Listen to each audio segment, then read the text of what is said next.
sebab saya melihat kepada zakat itu sendiri masih mempunyai masalah, masih mempunyai cabaran dan ia mengganggu reputasi institusi ini di kalangan umat Islam sendiri. Smooth je, semester pertama cantik je kan, supervisor pun sangat membantu, sangat memberi motivasi. Tapi saya mula menghadapi cabaran ketika di semester 2 bila saya tak tahu macam mana nak meneruskan proposal, sebab proposal saya tu asyik ditolak oleh penyelia. Dan bila masuk semester ketiga, saya masih belum menyiapkan proposal dan saya dipaksa untuk proposal defense.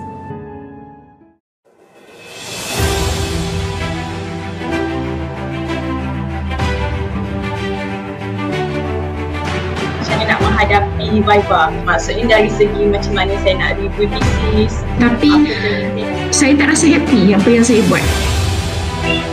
Semua benda saya rasa Hanafi dan juga Syahmil Khairi, mana sahabat saya. So bila anak yang ketujuh tu saya banyak bergerak, saya kena placenta previa type 4, saya kena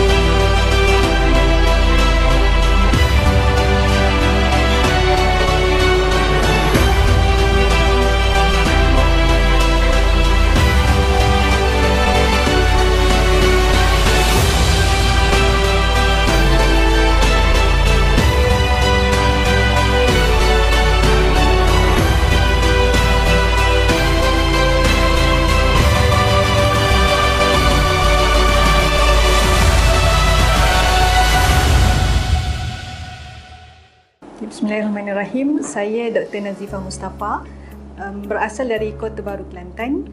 Kini saya mengajar sebagai pensyarah di Universiti Islam Selangor di Jabatan Perakaunan dan Kewangan, Fakulti Pengurusan dan Muamalah. Saya berkahwin dengan seorang jejaka dari Taiping, Perak, Encik Saiful Iskandar, yang kini berkhidmat di Jabatan Akauntan Negara Malaysia, Putrajaya.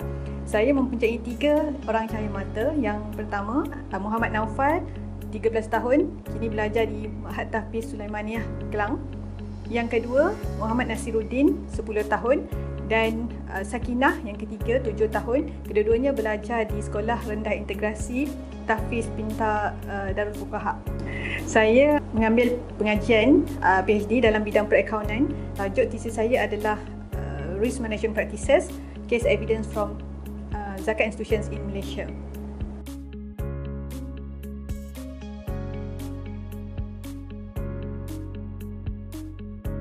Saya mula menjadi pensyarah di Universiti Islam Selangor. Sebelum ni Kolej Universiti Islam Antarabangsa Selangor, KUIS, sebelum menyambung pengajian PhD sehingga sekarang masih berkhidmat di UIS. Bidang pengkhususan saya adalah perakaunan untuk institusi kewangan Islam, khusus kepada institusi kewangan seperti zakat, wakaf, dan bidang saya fokus kepada pengurusan risiko.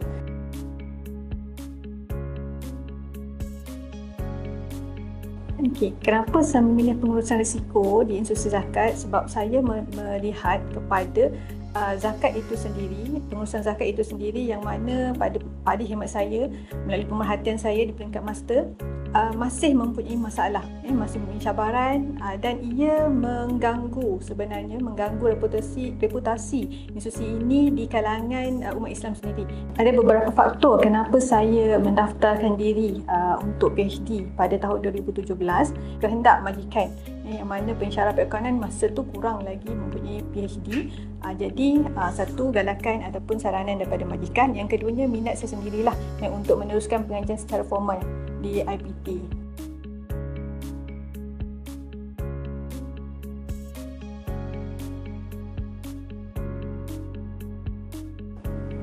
Di peringkat awal pengajian PhD saya tak mengalami apa-apa cabaran sebenarnya. Smooth je. Semester pertama cantik je kan. Supervisor pun sangat membantu, sangat memberi motivasi. Tapi saya mula menghadapi cabaran ketika di semester 2 bila saya tak tahu macam mana nak meneruskan proposal, sebab proposal saya tu asyik ditolak oleh penyelia. rasa tertekan, sangat tertekan terutamanya apabila saya gagal PD kali pertama tersebut. Saya mengambil masa lebih kurang seminggu, 2 minggu macam itulah untuk saya pulih kembali dan untuk saya bangkit semula daripada kegagalan itu untuk memulakan semula pembetulan proposal.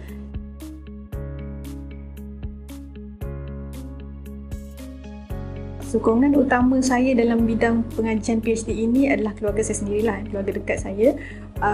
Yang pertamanya adalah suami. Suami masa tu, terutama masa saya down, fasa sangat-sangat jatuh masa tu, suami mengambil alih, menguruskan anak-anak, menjaga anak-anak kan, hantar ambil anak sekolah, menyiapkan makanan kan. Jadi memang walaupun dia mungkin tak membantu secara direct dalam pengajian saya, tapi dia memberi sokongan secara indirect dan dengan sokongan moral, sokongan dari segi keluarga, anak-anak dan bantuan ataupun sokongan daripada keluarga sendiri, mak ayah dan juga keluarga mentua juga yang mendoakan dari jauh. Itu pun sangat-sangat saya syukuri.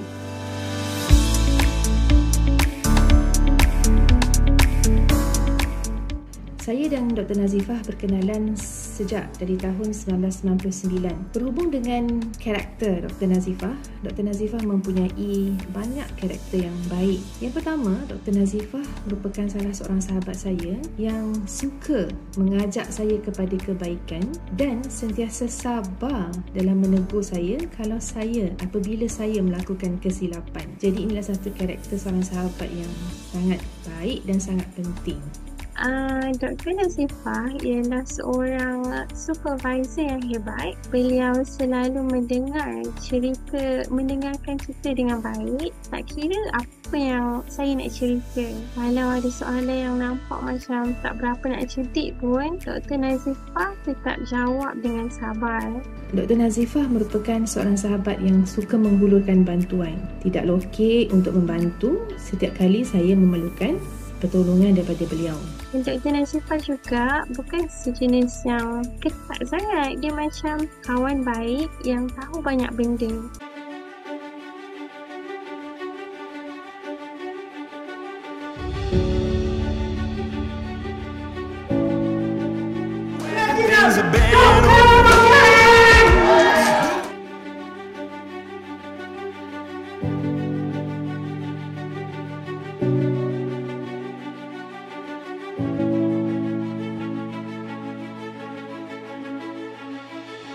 Saya mula mengenali Dr. Rocket pada tahun 2017. Masa tu kawan sepejabat saya ajak, jom Nazifah kita pergi program Dr. Rocket ni. Nak sambung belajar kan? Jom kita pergi program. Masa tu program eksklusif kalau tak silap saya namanya. Selepas mendaftar join program eksklusif tu, saya terus ambil keputusan muktamad daftar PhD. Yang mana daftar PhD itu adalah keputusan ataupun hasrat saya yang bertangguh sekian lama. Selepas join eksklusif tu, alhamdulillah saya daftar 2017. Program ni adalah fokus bertumpu kepada pelajar master PhD. Jadi saya rasa sangat-sangat perlukan, saya perlukan sokongan, saya perlukan circle, saya perlukan kawan. Sebab sebelum saya daftar ni, kenapa saya menangguhkan pengajian? Sebab kawan-kawan sepejabat, kawan-kawan yang telah mendaftar PhD kata PhD susah. Kau fikir betul-betul nak buat ke tak nak? Kalau nak, kena buat betul-betul. Dan saya rasa benda tu agak, orang kata apa, mengurangkan motivasi saya untuk sambung PhD. Tapi bila saya jumpa Dr. Rocket, bila saya pergi program pertama tu, saya rasa saya perlukan program seumpama ni.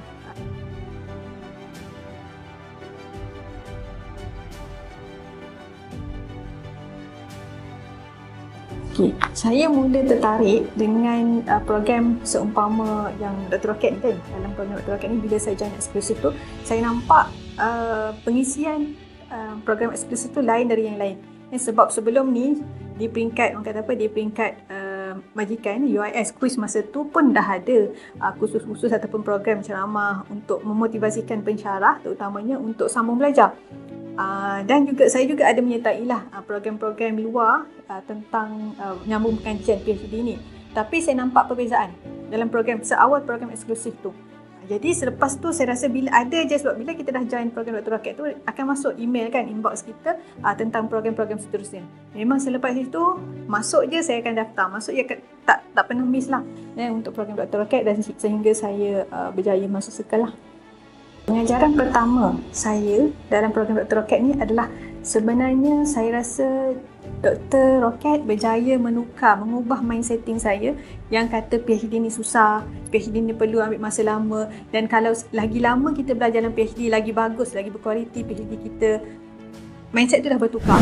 PhD tu mudah, tak perlu ambil masa yang lama pun untuk menghasilkan tesis yang berkualiti. Dan sebenarnya yang paling penting pada saya masa tu adalah dari segi pengurusan masa. So, masa tu saya bekerja, jadi macam mana saya nak fokuskan pengajian, nak tengok, nak fokus kerjaya, nak manage keluarga lagi. Jadi memang bantuan seumpama itu yang saya rasa memang saya perlukan.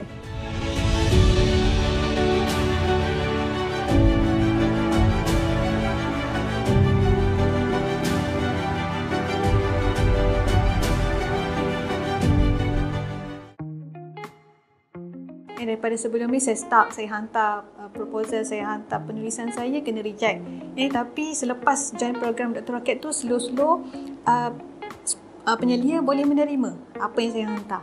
Maksudnya dari segi orang kata apa, pembetulan tu tak sebanyak sebelum tu. Adalah pembetulan kan, of course kan, saya pun baru belajar. Jadi ada pembetulan, tapi pembetulan tu saya boleh terima dengan baik. Bukan macam sebelum ni asyik-asyik kena reject. Apa yang aku belajar sebenarnya kan. Jadi saya terfikir macam ke arah negatif jugalah. Sebab asyik salah je kan, asyik salah.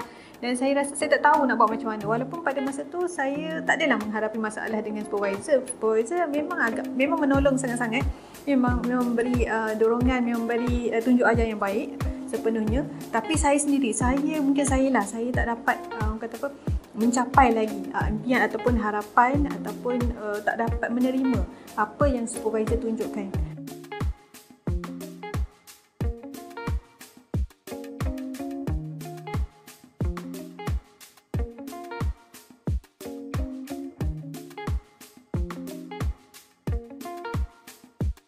Selain mempunyai mentor, saya mempunyai ramai kenalan yang mempunyai matlamat yang sama, menyiapkan PhD dengan bahagia, viva dengan cemerlang. Okay, jadi fokus kami sama, kami saling bantu-bantu. Contoh saya start dekat pengumpulan data, ada kawan yang membantu. Saya start di bahagian penulisan, ada tangan yang menghulurkan bantuan. Perubahan yang saya rasa nampak, dan suami pun mungkin nampak, adalah dari segi jadual harian saya. Saya mula bangun seawal pagi, tidur awal, mulakan dengan berhubung dengan Allah dahulu sebelum mulakan kerja-kerja pengajian. Dan saya rasa progres tu, perubahan itu membantu juga perubahan dan progres tesis.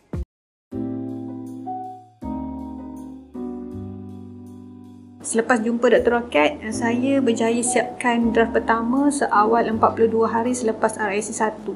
Okay, dan draft saya berevolusi lah menjadi draft kedua, draft ketiga sehinggalah draft yang ke-43. Saya semasa saya edit, saya hanya berjaya menyiapkan draft sehingga draft yang ke-17. Kalau tak silap saya, tapi 15 lah. Tapi saya rasa saya perlu cepat lagi sebab saya terbakar sebenarnya dengan result-result rakan-rakan sahabat-sahabat dalam Premier. Mereka begitu cepat naik draft. Saya kata, apa rahsia sebenarnya? Jadi saya tertarik nak bersama dengan Premier dan saya mohon untuk upgrade. Alhamdulillah diterima oleh Doc. Dan selepas upgrade sebenarnya saya mengambil masa daripada Ogos 2021 sehingga Mac 2022, mengambil masa lebih kurang dalam berapa tu, 7 bulan. Mac tu saya viva, Mac 2022 kan. Jadi tak lama pun sebenarnya. Kenapa saya join Dr. Rocket? Semester keempat tu, itu adalah first DRP saya, PD proposal defense saya, dan saya gagal dekat situ. Dan dekat situlah saya mula rasa macam agak down lah kan.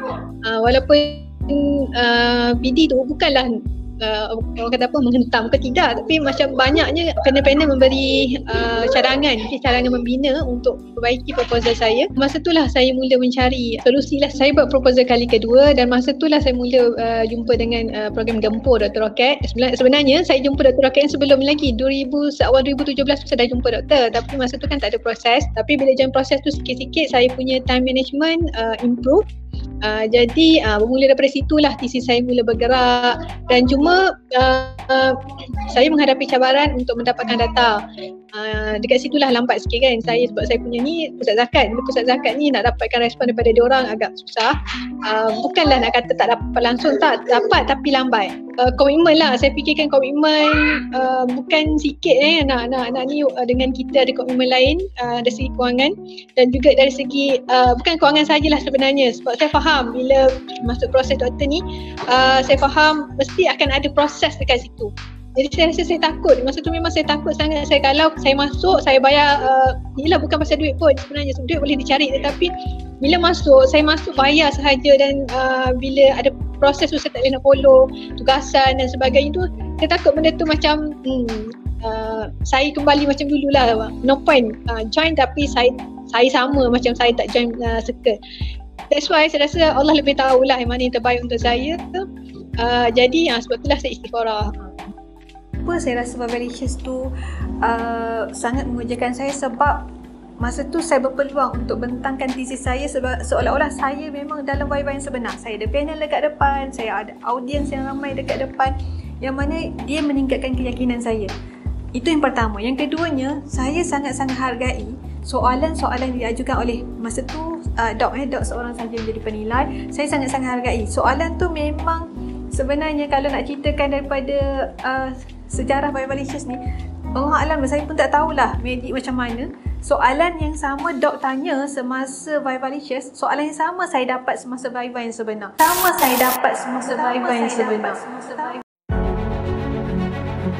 Alhamdulillah sekarang saya masih bersama Circle Dr. Rocket dalam Circle Professorship. Syukurlah saya diterima kan untuk Circle ni. Itu yang pertama. Yang keduanya adalah tentang planning saya. Memang dalam Circle Professorship ni kami diajar macam mana untuk menggerakkan kerjaya academic vehicle dan juga business vehicle. Okay, sebenarnya tentang academic vehicle ni mungkin saya jelas lah. Sejak daripada join Vivalicious tu saya dah jelas dah kemana saya selepas ini dalam bidang akademik.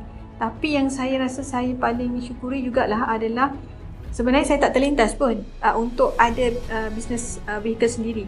Tapi setelah doktor sendiri, Dr. Rocket sendiri guide kami, sebenarnya ada keperluan di situ. Kenapa kami pensyarah perlu ada business vehicle?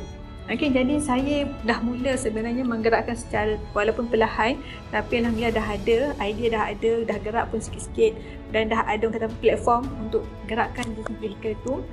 Dan alhamdulillah memang sangat-sangat orang kata apa jelas lah, walaupun dua bidang berbeza, satu akademik satu bisnes, tapi ia saling berkait.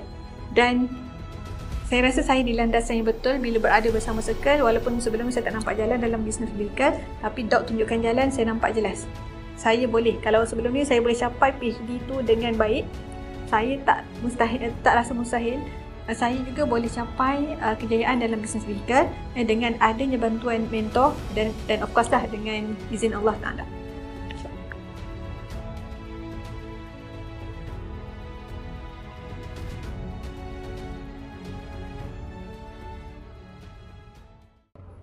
Bersama Dr. Nazifah ni adalah untuk pertama kalinya lah sepanjang pengajian saya di UIS.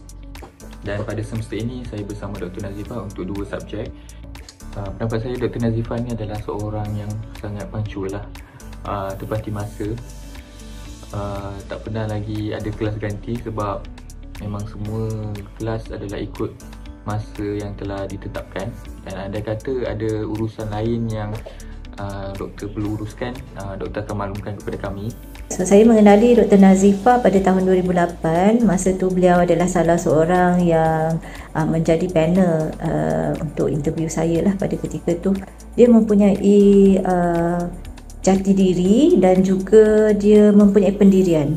Beliau boleh dan sanggup menyuarakan pendirian tentang sesuatu perkara.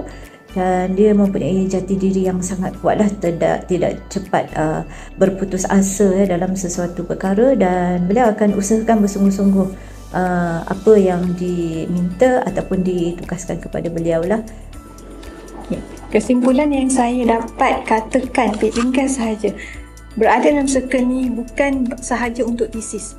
Berada dalam Circle ni dia membantu perbetulkan saya terutamanya dan rakan-rakan dalam Circle, bukan sekadar tesis tapi juga perbetulkan kehidupan. kehidupan, hubungan dengan Allah, hubungan dengan penyelia, hubungan dengan orang-orang sekeliling, dan yang paling penting adalah jelas matlamat. Sebelum Viva, semasa Viva dan selepas Viva.